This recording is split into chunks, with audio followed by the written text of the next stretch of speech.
Hello and welcome everyone. आज के discussion में हम यूएसए में सोशल वर्क का डेवलपमेंट पढ़ेंगे। यूएसए में सोशल वर्क के डेवलपमेंट को पढ़ने के लिए हम 1870s के एरा से पहले जाएंगे, यानी एंशिएंट टाइम्स में जाएंगे।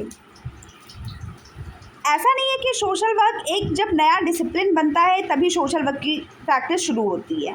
चैरिटी के रूप में सोशल वर्क हम हर जगह पहले से देखते आए हैं। ऐसे ही यूएसए में भी रिलीजियस और वॉलंटरी चैरिटी देखने को मिलती थी।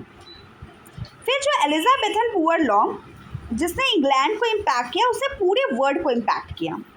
डिज़र्विंग और नॉन डिज़र्विंग का जो कैटेगराइजेशन है पुअर्स का, उसके थ्रू एक डायरेक्शन मिली कि किसको हेल्प करनी है और किसको हेल्प नहीं करनी है, यानी कौन नीडी है कौन नीडी नहीं है।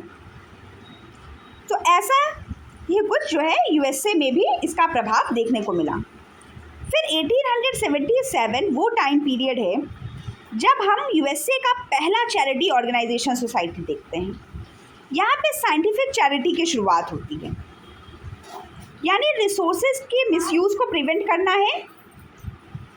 रिसोर्सेज के मिसयूज़ को प्रिवेंट करते हुए ही हमको जो है वो रिलीफ या हेल्प प्रोवाइड करनी है।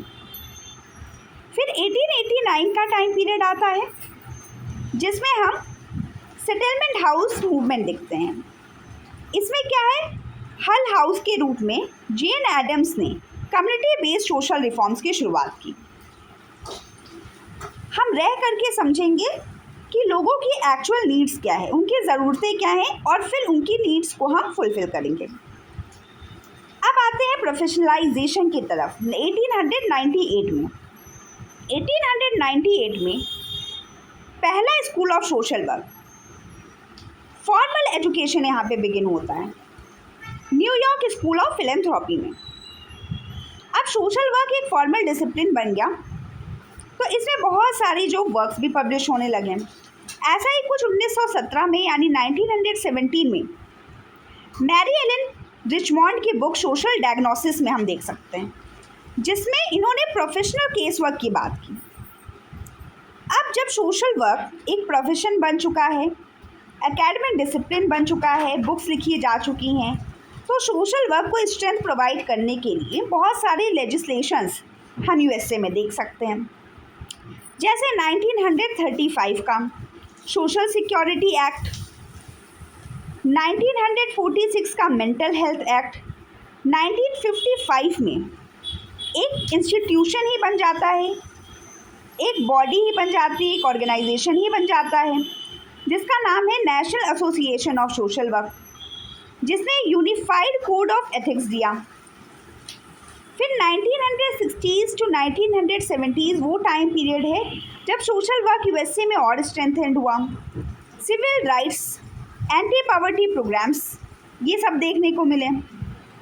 1996 में वेलफेयर रिफॉर्म्स PANF के रूप में। फिर 2010 का अफोर्डेबल केयर एक्ट, इसने भी सोशल वर्क को और गति दी, सोशल वर्कर्स को और स्ट्रेंथन किया। फिर 2020 यानी 21st सेंचुरी में इतने डायमेंशंस को कवर करते करते सोशल वर्क काफ़ी मल्टी डायमेंशनल हो गया। कोई भी ऐसा क्षेत्र नहीं बचा जिसमें ज़रूरत हो और सोशल वर्कर्स ने आवाज़ ना उठाई हो। तो हम क्या देख सकते हैं, इंटरसेक्शनल अप्रोच, डिजिटल इंक्लूसिव और ग्लोबल प्रैक्टिस जो है वो अब सोशल वर्क बन चुका है। इसी की एक्सप्लेनेशन आगे जो है पैराग्राफ के फॉर्म्स में हम देख सकते हैं।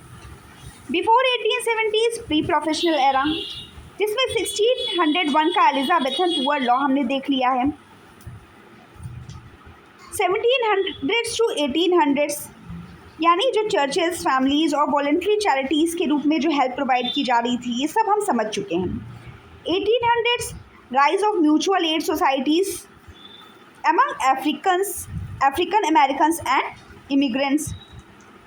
फिर 1877 का चैरिटी ऑर्गेनाइजेशन सोसाइटी मूवमेंट, जिसमें साइंटिफिक चैरिटी की शुरुआत होती है। 1889 का settlement house movement, Hull House, Jane Addams के द्वारा शिकागो में। फिर 1898 में start of social work education, New York school of philanthropy में। फिर 1917 में केस वर्क जो है वो फॉर्मलाइज होता है।